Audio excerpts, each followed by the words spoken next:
அப்படின்னா மனிதனால் உருவாக்கப்பட்டது, போலித்தனம் நிறைந்தது, தேவைக்காக உருவாக்கப்பட்டது தான் இந்த செயற்கையான முறை.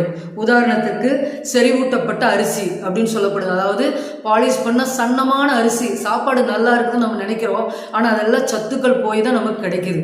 அதே போல தான் செயற்கை மழை, செயற்கை உரங்கள், செயற்கை பூக்கள், செயற்கை முறையில் பழுக்க வைக்கப்படுகிற பழங்கள், அதே போல் பார்த்திங்கன்னா சீக்கிரமாக உற்பத்தி ஆகணுங்கிறதுக்காக செயற்கையான முறையில் காய்கறிகளை உற்பத்தி பண்ணுகிறது.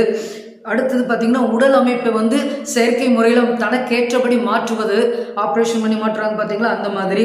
அடுத்தது செயற்கை நுண்ணறிவு, மனிதன் செய்ய வேண்டிய வேலையை மெஷின்ஸ் எல்லாம் செஞ்சு இப்போ மனுஷர்களுக்கு வியாதிகளை உண்டாக்குகிறது. அதே போல் செயற்கையான அழகை பெறுவதற்காக கெமிக்கல்ஸ் யூஸ் பண்ணுறது, செயற்கை கருத்தரிப்பு முறை, இப்படின்னு செயற்கைன்னு இப்போ நம்மளுடைய வாழ்க்கை செயற்கையை நோக்கி ஓடிக்கொண்டே இருக்குது. இந்த செயற்கை முறை அப்படிங்கிறது பார்த்திங்கன்னா ஒரு எக்ஸாம்பிளுக்கு சொல்லலாம். சீனாவில் பார்த்திங்கன்னா செயற்கை முறையில் சூரியனை படைச்சிருக்காங்க. இதில் அதிகமான ரேடியேஷன் பரவுறதுனால மக்களுக்கு என்ன ஆகுது, அதிகமான பாதிப்புகளை உண்டாக்குது, பின்விளைவுகள் நிறைய ஏற்படுகிறது. ஆனால் இயற்கையான முறையில் சூரிய ஒளி நமக்கு கிடைக்குது. அது மாத்திரமில்ல, சூரிய ஒளியின் மூலமாக நமக்கு விட்டமின்ஸ் நிறைய கிடைக்குது, உடலுக்கு ஆரோக்கியத்தை கொடுக்கறதா இருக்குது.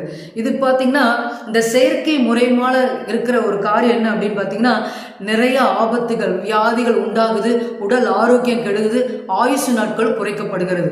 வேதாந்தத்தில் வாசிக்கிறோம், பிரசங்கி 1ஆம் அதிகாரம் 18வது வசனத்துல, அதிக ஞானத்திலே அதிக சலிப்புண்டு, அறிவு பெருத்தவன் நோவு பெருத்தவன் சொல்லி வேதத்துல வாசிக்கிறோங்க. அப்ப ஞானமுள்ளவர்கள் பார்த்தீங்கன்னா, அதிக ஞானமுள்ளவர்கள் பார்த்தீங்கன்னா அறிவு பெருத்தவர்களா இருந்தாலும் அது நோவை உண்டாக்குறதா இருக்குது.